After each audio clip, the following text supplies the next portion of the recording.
જમીન તથા લક્ઝરિયસ કારની લેવેચના બહાને છેતરપિંડી આચરતા મહાઠગની સુરત ક્રાઇમ બ્રાન્ચ દ્વારા રેલવે સ્ટેશન વિસ્તારમાંથી ધરપકડ કરાઈ છે।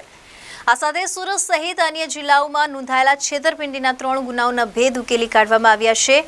મહાઠગ દ્વારા હમણાં સુધી રાજ્યભરમાં કુલ 33 ગુનાઓને અંજામ આપવામાં આવ્યો છે, જ્યાં હમણાં સુધી 4 કરોડથી પણ વધુની છેતરપિંડી અલગ અલગ લોકો સાથે આચરવામાં આવી હોવાનું તપાસમાં સામે આવ્યું છે।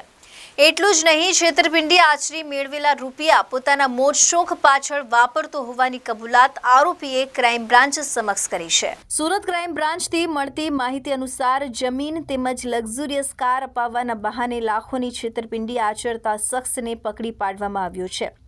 સુરત ક્રાઇમ બ્રાન્ચની ટીમને મળેલી માહિતીના આધારે સુરત રેલવે સ્ટેશન વિસ્તારમાં આવેલી હોટલ નજીકથી આરોપી ઇમરાન ડેલાની ધરપકડ કરવામાં આવી છે, જે આરોપી પાસેથી BMW 4 વ્હીલ કાર, એપલ કંપનીનો મોબાઈલ ફોન, સેમસંગનો એક મોબાઈલ ફોન મળી કુલ 8,55,000ની મત્તાનો મુદ્દામાલ કબજે કરવામાં આવ્યો છે।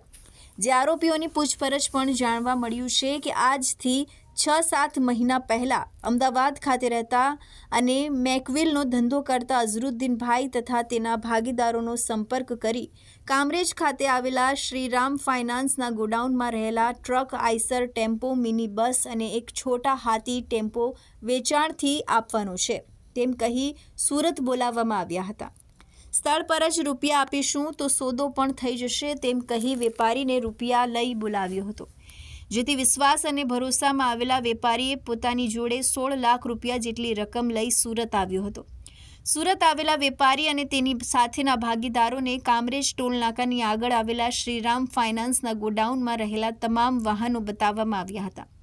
ત્યારબાદ વાહનના કાગળો નોટરાઇઝ કરવા માટે કડોદરા જવું પડશે કહી પોતાની 4 વ્હીલ કારમાં વેપારી અને તેના ભાગીદારોને બેસાડી જોડે લઈ ગયો હતો, જે બાદ કાર સરથાણા જકાત નાકા પાસે અટકાવી હતી, જેથી કારમાં બેઠેલા વેપારી અને તેના ભાગીદારો પાણીની બોટલ લેવા માટે નીચે ઉતરતા કારમાં રહેલી રોકડા રૂપિયા 16 લાખ જેટલી રકમ લઈ આરોપી ફરાર થઈ ગયો હતો, જે બાદ છેતરપિંડીનો ભોગ બનેલા વેપારી અને તેના ભાગીદારોએ સરથાણા પોલીસ મથકમાં ફરિયાદ આપતા પોલીસે ગુનો નોંધી તપાસ હાથ ધરી હતી।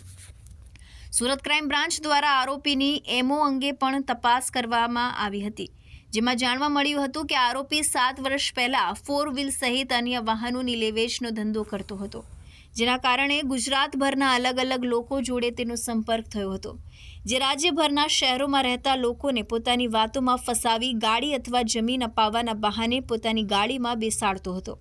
ત્યારબાદ કોઈકના કોઈક બહાને અધ રસ્તા વચ્ચે ગાડી અટકાવી લાખોની રોકડ રકમ લઈ ફરાર થઈ જતો હતો।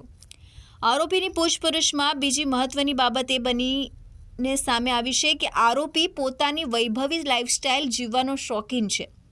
પોતાના મોજશોખ પૂરા કરવા માટે છેતરપિંડી આચરતો અને તે રૂપિયા લઈ તુરંત શહેર છોડી ફરાર થઈ જતો હતો, જે રૂપિયાથી ગોવા, દીવ અને દમણ ખાતે અવારનવાર આવતો જતો હતો, જ્યાં છેતરપિંડીથી મેળવેલા રૂપિયા વડે કેસિનોમાં જુગાર રમતો હતો, જે રૂપિયા જુગારમાં હારી ગયા બાદ ફરી પોતાના ગુનાને અંજામ આપવા માટે નીકળી પડતો હતો।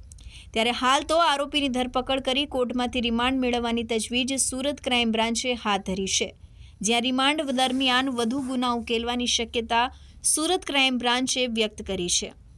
Arvind Rathod, ABC news Gujarat, Surat.